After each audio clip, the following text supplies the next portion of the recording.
Good evening. I'm Alan Joins, Mayor of Winston-Salem. It's my pleasure to call to order this October 6th meeting of the Winston-Salem City Council and ask the city clerk to call the roll, please. Councilmember Joyner. Present. Councilmember Clark. Here. Councilmember Andrew Bowen. Here. Councilmember Scipio. Present. Mayor Pro Tem Adams. Here. Councilmember Taylor. Present. Councilmember Hall. Present. And Councilmember Burke. Here. Thank you very much. Would you please join the city council and me in a moment of silence?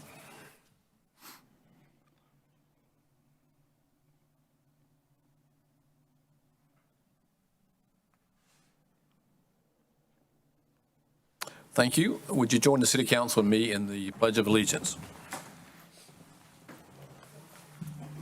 I pledge allegiance to the flag of the United States of America and to the republic for which it stands, one nation, under God, indivisible, with liberty and justice for all.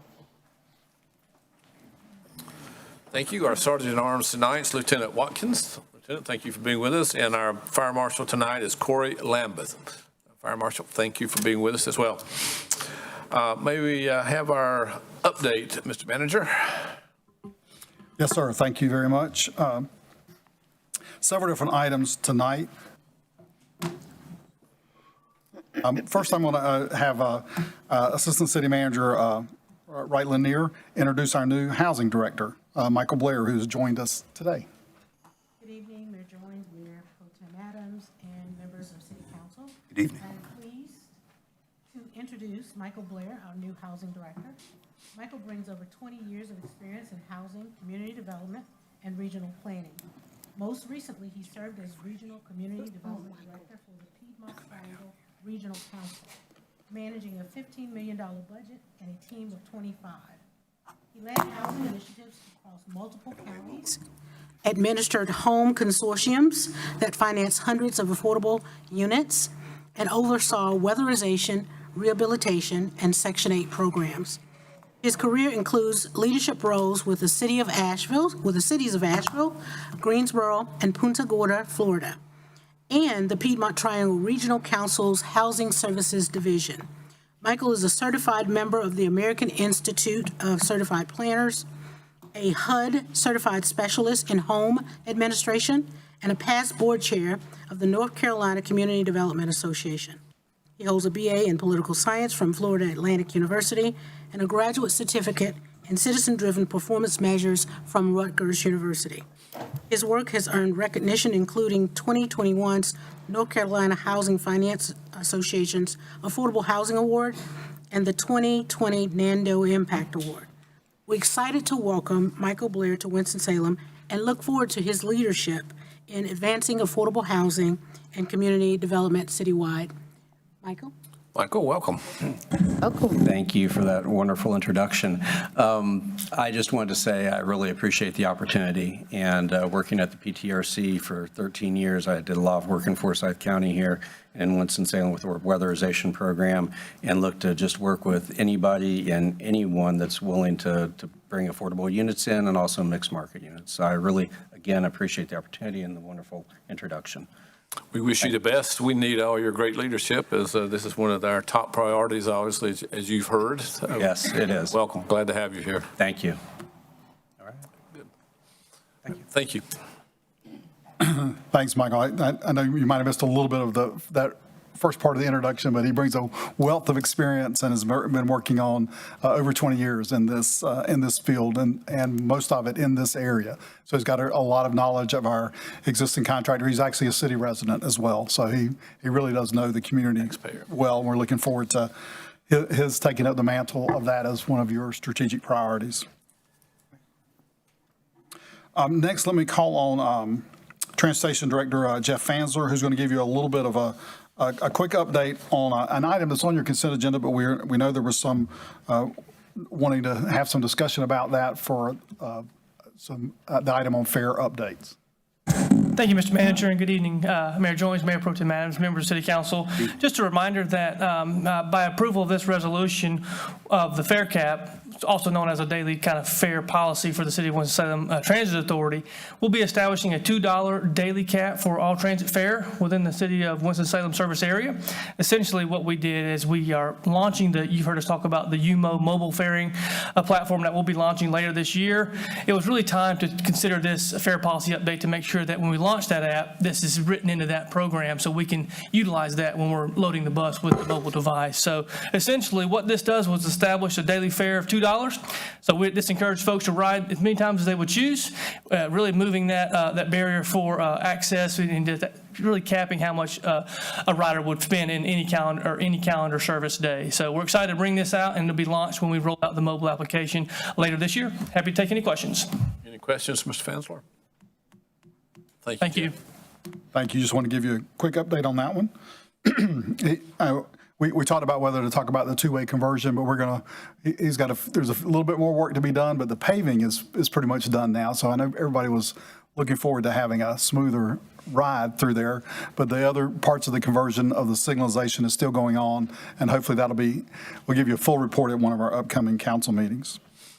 I did want to make sure that you're aware and that the community is aware that the Budget and Performance Management Department has worked with the ETC Institute to conduct a biannual resident survey. So the printed surveys have been sent to randomly selected 20,000 city residents. Again, they're representative of the city by geography and other factors, demographic factors, to provide a statistically valid sample. So if you've got one of those surveys, we encourage everyone to please fill that out. And if you didn't get a survey, but you want to let us know your opinion on city services, you can do that as well on our website. The online survey, which is not a part of the statistically random selection, but it is available at wsncsurvey.org. And so any citizen can also give us their opinion on city services. Just a quick update as we enter close to a full week of the federal shutdown.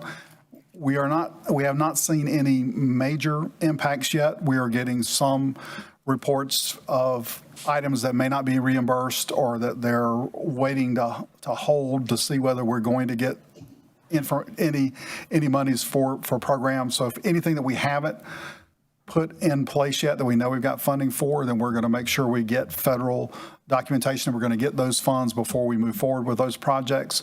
But right now it's fairly minor. We're still waiting, as the rest of the country is, to see what the impacts of that might ultimately be. And other items. One is just to bring it back. I know this is has gotten a lot of publicity, but due to some recent disruptive behavior at Marshall Park, city staff has proactively taken steps to foster a more positive environment in the park, as we would do in any park or public facility that we have issues going on with. The measures that we implemented included the removal of furniture from the park, storing the solar table until an appropriate alternate location can be identified. We're not using free Wi-Fi in the park.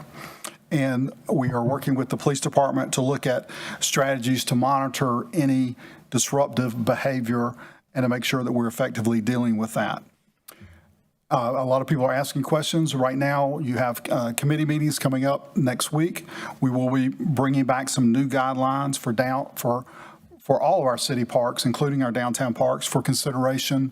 That's going to the Parks and Rec Commission and the City Council through your committees to highlight some areas where we think we can make improvements to, again, curtail some of the disruptive behaviors that we've seen in Marshall Park, but in some of our other parks as well.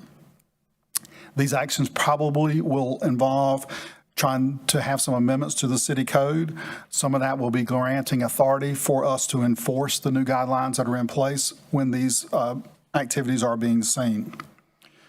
It would also allow for some more stringent penalties to make sure that our repeat offenders are not given the opportunity to continue to do this, exhibit the same behaviors over and over again in the same community spaces.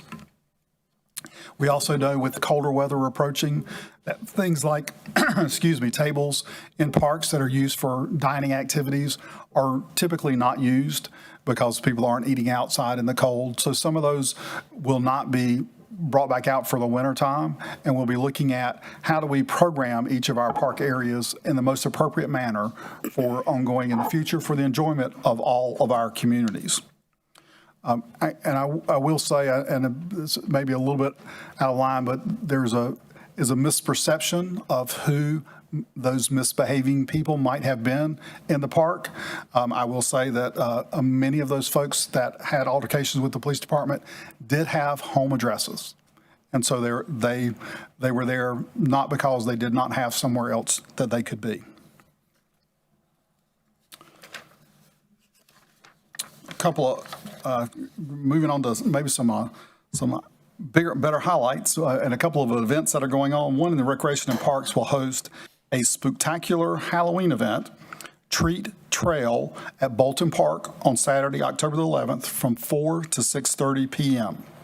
This is an event to have people bring their kids, put on their best costumes, and enjoy a safe and fun way to trick or treat with local community vendors. And then I know as many of you are aware, hopefully everybody in the community is aware, the Carolina Classic Fair has begun and will run through October the 12th. I'm going to call on ACM Rao now to introduce Cheryl Hartley and give an update on what is coming up this week for folks to enjoy. Good evening, Mayor Joines, Mayor Pro Tempore Adams, members of council. As Cheryl's walking up to the podium, I do want to take a moment to thank her for her many years of service. She recently announced that she is retiring from the city at the end of this year after 35 years with the Coliseum, and then moved over to the fairgrounds when they were two separate entities, and was and served the fairgrounds in 30 fairs, I believe, during that time. And then in 2018, when she was promoted to fair director, I doubt she knew that she was going to be facing some of the most probably unique challenges, we'll say, that anybody's probably ever faced. Number one, going through the process of changing the name of the fair. And then also the pandemic. The pandemic was an enormous challenge. But her ingenuity and creativity in coming up with the drive-through fair that particular year in 2020, I think was a great way for folks to still get a little taste of the fair and have a little taste of normalcy during that very trying time. And of course, you've got the weather, and we lost the roof of the grandstand, and she was instrumental in making sure that the grandstand was back up and operational. So I just wanted to thank her for her many years of service, but she's going to provide you an update on our opening weekend and what we have in store for the upcoming week. Cheryl? Thank you so much. I do appreciate it. And thank you for recognizing my 35 years of service. It's been a pleasure. It's been my whole life career, and I just deeply appreciate your recognition today. I'm looking forward to retirement, but I'm a little sad because I'm going to be missing a lot of people around here and at the fair. But now I would like to update you on some numbers that we had from the past 3 days. We've had a strong start this year with great weather and strong crowds. Feedback from the community has been overwhelmingly positive, especially regarding our entertainment lineup. The highlight of the weekend was Twiggy the water skiing squirrel. He was actually featured on the national NBC News, bringing national recognition to Winston-Salem. So that was a great plug there. In the grandstand, our demo derbies and figure eight races, they packed the stands both nights this weekend. Our rodeo recorded its largest competitor registration to date, and also packed the stands. So we've had some great entertainment in our strollers. We're getting a lot of great feedback. And of course, the food is everywhere and everyone's loving it. This year, we have worked with the Winston-Salem Police Department to implement the new clear bag policy and the code of conduct and our admission gate closure at 9 p.m. This year, through opening weekend, we have seen significantly less ejections and improved behaviors. We believe that to be a testament to the change made to the entry times and the code of conduct policy implemented, and using a zero-tolerance, proactive approach for the officers on the grounds.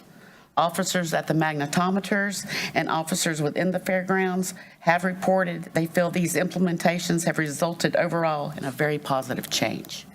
So I hope this continues throughout the fair. And now I would like to share a few numbers with you. Our estimated attendance, it's down a little bit. Some factors that may attribute to that is the 9 p.m. Gate admission closing. And also, we have a lot of competition going on in the area with different fall events, a lot of festivals that didn't get to happen after Helene last year. There's quite a few of them. Right now, our estimated attendance is at 67,416. Last year at this time, it was at 73,000. So we're a little off, but I have a feeling we're going to make that up over this week. For our ride gross, in 2024, we were at $627,706. We've increased that slightly to $633,747. And in turn, the percentage of the revenue that comes to us as direct revenue, in 2024, it was $237,942, and we've already collected $239,140 just from the rides. Food. This is a good one here. Last year, the first 3 days, $929,503 in gross sales. This year, we're at $1,044,123. The food percentage that we've received already, in 2024, we received $155,090, and in 2025, $174,248. That's just 3 days. We have 7 more to go, so revenues are looking very strong. And these numbers and the community response highlights how much the fair continues to embrace Winston-Salem and the surrounding areas. The Carolina Classic Fair remains one of the city's most important family-friendly events, generating both local pride and a significant economic impact. Does anyone have any questions? Questions to Cheryl? Mr. Clark? First off, I was there last night, and I did see the squirrel ride that little boat. Could you get to it? My question is, in the, whatever the building is where they normally have all the exhibits, the hockey rink was set up. Yes, we did make quite a few changes this year. We got a new ice rink put in, and we decided to open that during the fair so we could promote our ice skating and get the community more involved with ice skating. We have general public skating they can do. We've already had a Wake Forest hockey game as a demonstration, and that's all included in their admission ticket. And that's really been working well. What we did is we took some of the exhibitors that were in there, spread them around the rink. We still have the butter sculpture in the back. And we took the Veterans Wall and some of the other home and garden style booths and put them in the home and garden building, along with the American Legion bingo. And I don't know if any of you have been to the home and garden building. The Veterans Wall looks amazing. We've had great response with the bingo. And I think it's doing really well. Some people are a little confused. We've got signs trying to direct them, but they'll get used to it. We're just trying new things, and with the ice rink in place, that did have us move some booths around. You're welcome. Mr. Councilman Hall? Thank you, Mayor Jones. Cheryl, I just want to take a quick moment of personal privilege to say thank you, and ditto to what others have said. I know I didn't want to necessarily talk to you too much on Friday, but Councilmember Adams, Mayor Pro Tem Adams spoke, I believe it was last week, about tears and showing emotion and how that's okay. And I think it's important to note that this is bittersweet for you, and it's okay to shed a tear, happy tears, because it just shows that you're human. But I do want to thank you for all of your years of service and all that you have done to make the fair a great place for all citizens to go, and also the way that you have embraced all staff members who work with you with the fair. And so just thank you for your service, and I hope that you have a great whatever is to come. Thank you. Mayor Pro Tem? We go back to when I got on the council in '09 and working with you and the staff on the fair and trying to figure out ways, again, to attract more people. Again, big thanks to you guys for all of everybody that had to work through the pandemic. But I wanted to let you know, everywhere I went this weekend after Friday, everybody wanted to give big ups to the clear bag policy, and they wanted to give big ups to the closing of the gate at 9 o'clock. We are seeing all over the country, when you have open spaces that involve community, that there are people that, yes, lay in wait until the doors open or they can get in and cause, as the commercial goes, mayhem. But I thank you again for everything you've done. We will miss you tremendously, but we know how to find you, and we know that you're not going to go home and sit down. It's not you. That's just not you. So again, thank you. And I pass by the fair every day that it goes on all day. I pass by on my way here this evening. And I could tell you, like I told you when I got here, it's packing out. There was too much traffic, but that's okay. But that's one of those things that we need to embrace even more, that the Carolina Fair is a destination location for tourists and not just our citizens as well. So people come from all around to come to our fair. We still have one of the largest fairs in the Southeast. So I feel very confident that our numbers are going to continue to grow. And we're going to pray that if we get rain on Wednesday, those thunderstorms, that they come really, really early and move out really, really quickly. So thank you so much, Cheryl. Thank you. Thank you, Cheryl. Best wishes. Thank you so much. And I'll just reiterate how much we appreciate what Cheryl's done and all the activity at the fair. People, it is 10 days of pure hecticness going on right now, but there's a lot of things going on at the fairgrounds year round. So it's not just a one and done. It takes a lot of effort, and we appreciate all that you've done. And with that, we'll stand ready to answer any additional questions council Mr. may Pete? have. Mr. Clark? I just Googled, squirrels can swim. If Whitney falls off that boat, she should be able to make it. Thank In the you. middle of this big. Thank you, Councilmember. I think we're all concerned about that. But it said fun part. only out of necessity. Well, a lot of people can swim out of necessity, I guess. Thank you, Councilmember. One go enjoy the squirrel. There you go. We do have one honorarium tonight. Madam Clerk, would you read that one? Proclamation declaring Fire Prevention Week.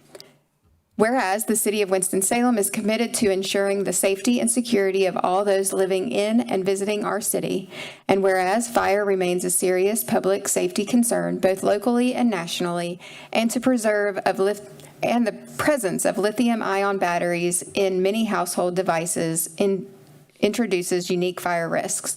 And whereas most of the electronics used in homes daily, including smartphones, tablets, laptops, power tools, e-bikes, e-scooters, and toys, are powered by lithium-ion batteries, which, if misused, damaged, or improperly charged, can overheat, start a fire, or explode. And whereas the National Fire Prevention Association reports an increase in battery-related fires, underscoring the need for public education on the safe use of lithium-ion batteries. And whereas residents should follow 3 key calls to action: buy only listed products, charge batteries safely, and recycle them responsibly to prevent battery-related fires. And whereas lithium-ion batteries store a large amount of energy in a small space, and improper use, such as overcharging, using off-brand chargers without safety certification, or exposing batteries to damage can result in fire or explosion. And whereas the proper disposal and recycling of lithium-ion batteries helps prevent environmental hazards and reduces risks in the home and community.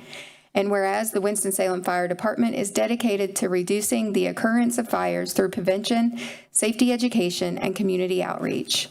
And whereas the 2025 Fire Prevention Week theme, Charge into Fire Safety, Lithium-Ion Batteries in Your Home, serves to remind us of the importance of using, charging, and recycling lithium-ion batteries safely to reduce the risk of fires in homes and communities.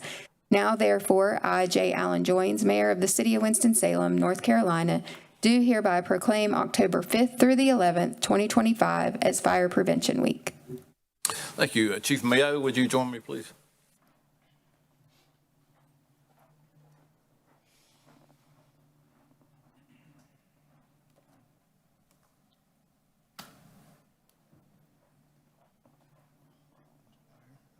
Good. Chief, I know that we got great equipment, we've got great personnel, and we can put out fires really well, but I think you'd rather prevent them than to have to put them out. So thank you for bringing our attention to fire prevention time and what we need to do to stay safe. So thank you for all you do and what your department does for us. Appreciate it.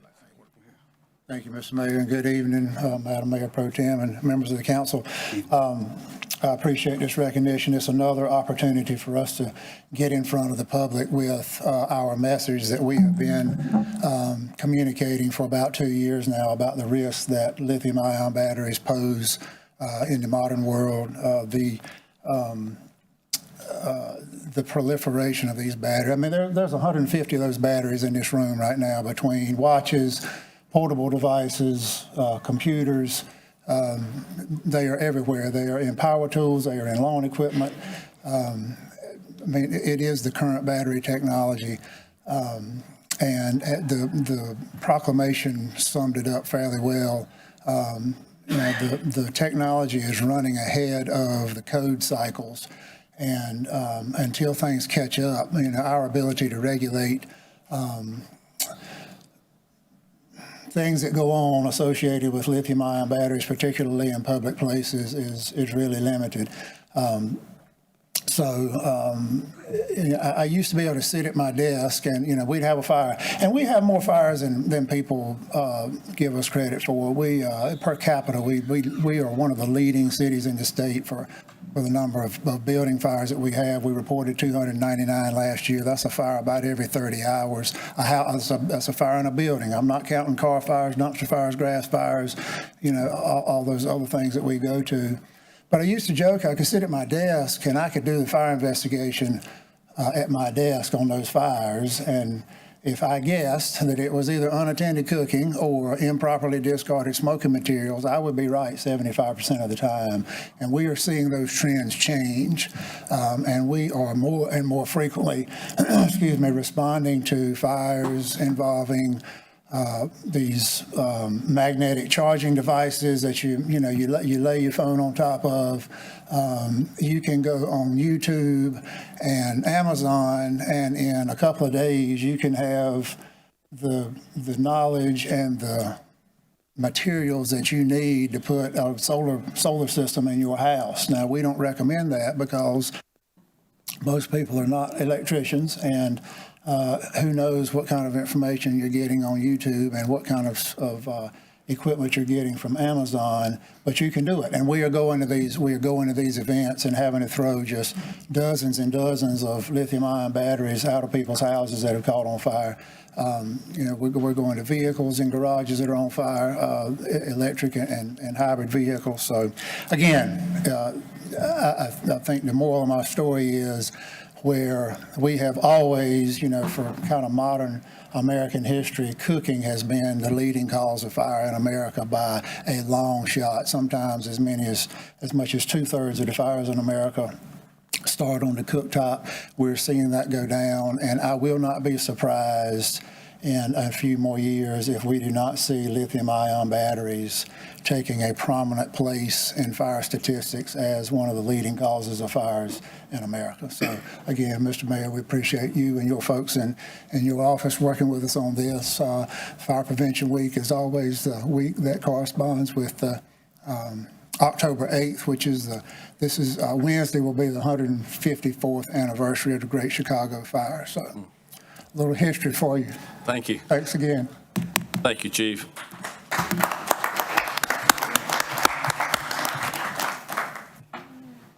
Tonight's meeting is being televised live on our TV 13 as well as the city's YouTube page, and it will be replayed tomorrow morning at 9 a.m. and again on Wednesday night at 9 p.m. As you know, copies of our agenda as well as videos of previous meetings are always available online on the city's website, and just click on the Watch Meetings Online link. Tonight's agenda, as you know, is comprised of two parts, the consent agenda and the general agenda. It's always the practice of our council to take the consent agenda as the first order of business. Items on this agenda have been unanimously recommended by a committee of the City Council or are being submitted in accordance with established city procedure. There'll be no discussion of the items on this agenda unless a council member so requests, in which event the item will be removed from the consent agenda and considered individually. Items not removed from the consent agenda will be enacted as one motion. Councilmember Hall, I believe, I understand you like item C11. Yes. C-pool. Are there any other items? C12. C12? Okay. Any other items? Is there a motion to approve the So moved. balance? Second. Councilmember Taylor moves approval, seconded by Councilmember Scipio to approve the balance for the consent agenda. All those in favor of that motion, please say aye. Aye. Any opposed, no. And that is unanimous. We'll do item C11, please. Item C11, resolution amending Article 2 of the City of Winston-Salem Personnel Resolution to update language related to competitive market range and pay grade adjustments. Councilmember Hall. Yes, thank you, City Clerk and Mayor Joins for that. Okay, thank you. I would like just a high-level recap of what we heard pertaining to this particular resolution regarding the changes in the language that we have here on this resolution. Dr. Hall, and Director of Human Resources, please, if you would. Thank you. Good evening, Mayor Joins and Mayor Pro Tem Adams. To answer your question, Councilmember Hall, the original language said that for class and comp studies that employees would be moved to the grade minimum, to the new minimum, with a minimum of 5% increase. And also that if the salary was within the grade, that they would receive a 5% increase. The change in recommendation is that employees not at the minimum would go to the minimum, and then employees that are within the grade range, that the city manager would have the authorization to determine if an increase was warranted. Thank you. Thank you, Doctor. And would you like to make a motion, Councilmember Hall? No. Okay, is there a motion to approve items? I move for approval of item C11. Is there a second? Second. Second by Councilmember Clark. Any discussion? We'll be voting electronically. All those in favor of the motion, please indicate by voting yes. Anyone opposed, vote no.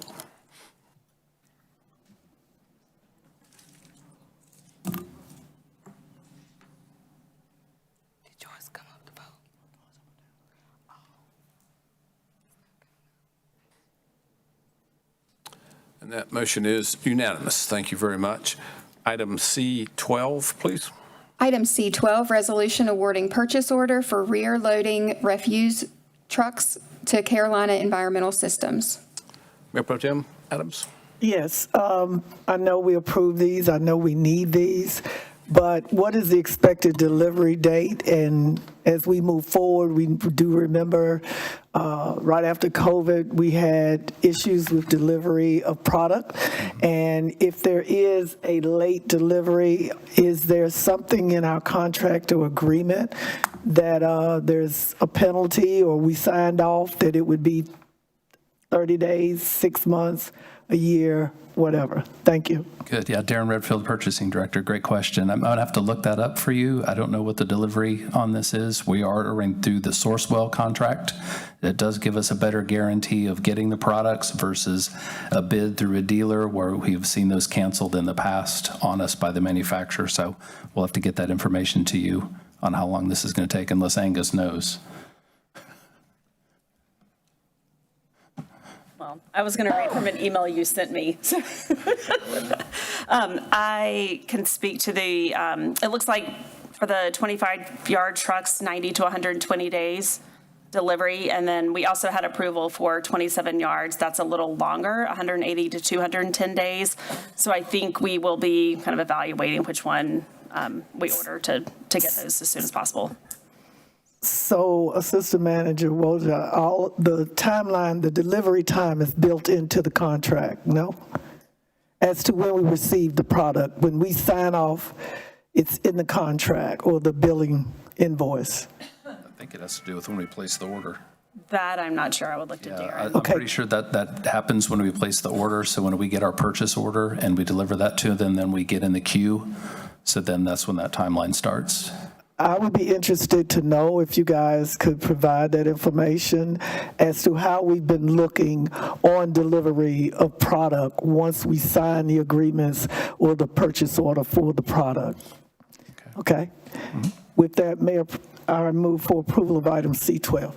Thank you. Is there a second? Second. Second by Councilmember Councilmember Clark, excuse me. I was looking at Councilmember Hall when he made the motion. Any discussion? Me. Councilmember Hall. So this is to Mayor Pro Tem Adams. Were you trying to see whether or not we had it within, staff had it within their authority or jurisdiction to try to write in a delivery time with the contract? Well, I'm looking at just like how when we purchase anything, whether it's on Amazon or whoever, they give you an expected delivery date. Mm-hmm. But when you're buying items of this type at the cost, I'm looking because the world has changed, and does the distributor have that built in, that a promised date? And if they don't make the promised date, what happens? You know, because, and I'd also like to know if we've had any issues with any other products we bought when it comes to trucks and fleet over the past year or so, and whether we actually got it, or whether it's like the fire trucks, or whether it's still in the queue and it may be 2 years old and we haven't gotten it yet. I think it can come through Public Works, but I think we need to, at the committee, if you could provide that information, that we need to know that. Mm-hmm. And then my follow-up is, I guess, Darren, if possible, and this may be something you can come back to us with, of whether or not you've seen that as being a practice when different municipalities enter into contractual agreements for large purchases like this, if we have the authority or the power to be able to redefine our contract and be able to put something like that in. And I don't know if that's something in working with the city attorney's office that we may be able to do, but that may be helpful. Okay. Thank you. Thank you. We do have a motion and a second to approve this item. All those in favor, please indicate by voting yes. Anyone opposed, vote no. And that is unanimous. Thank you very much. We'll now go to the general agenda, where we have 3 items. We have 2 public hearings relative to one related to a closing of a street, and one related to the issuance of an installment purchase contract, and then another item approving funding for the city's water and sewer revenue bonds. When the public hearing is called, I invite individuals who would like to speak on this item to come forward and speak. Giving a name and address for the record, of course. We're experimenting a little bit tonight with a new system where we'll be listing those individuals who have signed up for public hearing, so we can see the listing and see what order they might want to come in. So can we have item G1, please? Item G1, public hearing and consideration of a petition to close and abandon a portion of an unnamed right-of-way north of Carnation Drive, located in the Northeast Ward. This is a public hearing. It appears that no one has signed up. Is there anyone in the council chamber who wishes to be heard on this proposed street closing? Yes, ma'am. Would you come to the podium, please?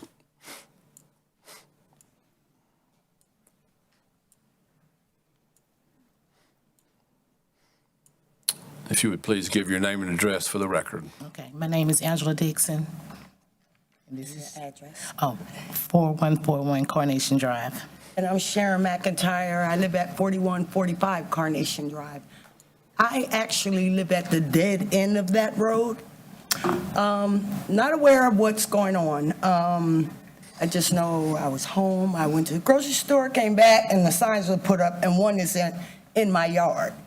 When I called the Inquirer, they wouldn't tell me anything, so I'm not aware of nothing that's going on, and it's a dead-end street. I'm the last house on that dead end. Okay. We can give you a little update right here if you'd like. I would appreciate it. Okay. Mr. Huff, are you able to, or excuse me, Mr. King's going to illuminate us here a little bit.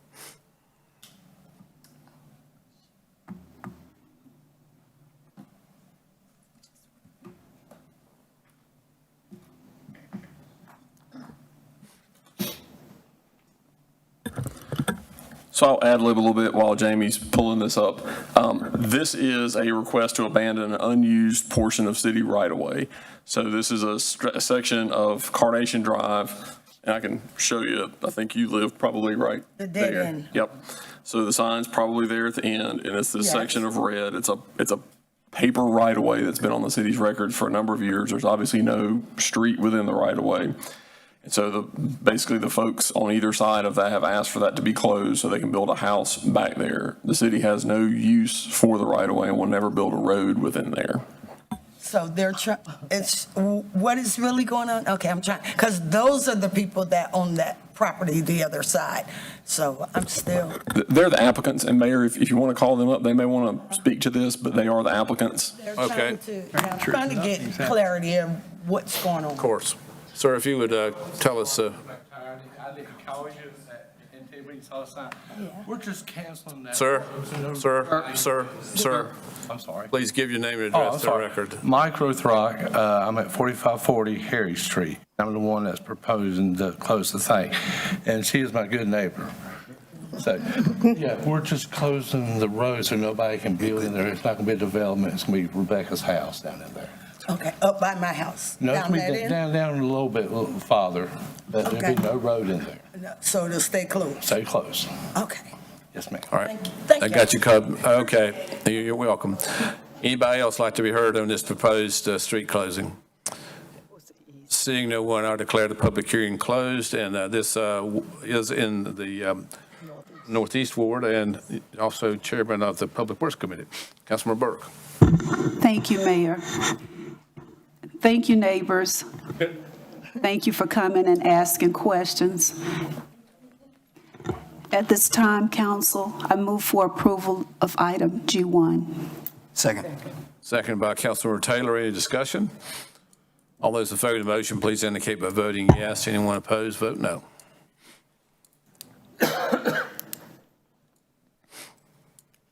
And that is unanimous. Thank you very much. Item G2, please. Item G2, public hearing and consideration of a resolution of the City of Winston-Salem, North Carolina, approving an amendment to an installment purchase contract with the North Carolina Municipal Leasing Corporation and delivery thereof, and providing for certain other related matters. Ms. Latham, please. Good evening, Mayor Joines, Mayor Pro Tem Adams, and members of council. At the September 15th council meeting, you all approved the initial resolution for the city to issue these limited obligation bonds for the landfill expansion that has been in the city's capital plan. At this time, in order for us to continue to move forward, a public hearing is required. And following the hearing, council will be asked to adopt what's called the approving resolution, which just gives us the final requirements needed to move forward. Any questions, Ms. Latham? Thank you. And this is a public hearing. Appears no one has signed up either as a proponent or opponent, but I'll ask, is there anyone in the council chamber who wishes to be heard on this proposed issuance? Seeing no one, I'll declare the public hearing closed. And what's the pleasure of the Finance Committee, Mr. Chairman? Thank you, Mayor. I move for approval of item G2. Second. Second by Mayor Pro Tem Adams. Any discussion? Not all those in favor of the motion, please indicate by voting yes. Anyone opposed, vote no.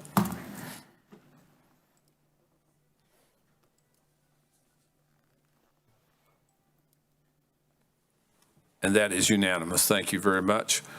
Item G3, please.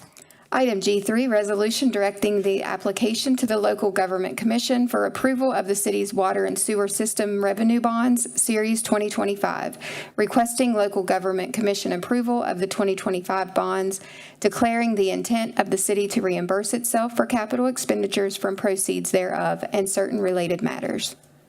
Again, Ms. Latham. Good evening once again. At the September 15th council meeting, you all approved the initial resolution to allow staff to begin working on the water and sewer revenue bonds for $70 million for various projects that are in the capital plan. The bond regulations do not require a public hearing for revenue bonds. However, council is still asked to approve the formal bond order, which would allow us to move forward. Thank you. Any questions, Ms. Latham? Good. Councilmember Clark. Thank you. I move for approval of item G3. Second. Second by Mayor Pro Tem Adams. Any discussion, questions? If not, all those in favor of the motion, please indicate by voting yes. Anyone opposed, vote no. I thought I did, but that's okay. And that is unanimous. Thank you very much. That's all the items on our agenda. Does anyone have a comment, questions? If not, I recognize a motion to adjourn. So moved. Thank you, Councilmember Hall. Is there a second? Second. Second by Councilmember Joyner. All those in favor of adjourning, please say aye. Aye. Anyone opposed, no. And we're adjourned.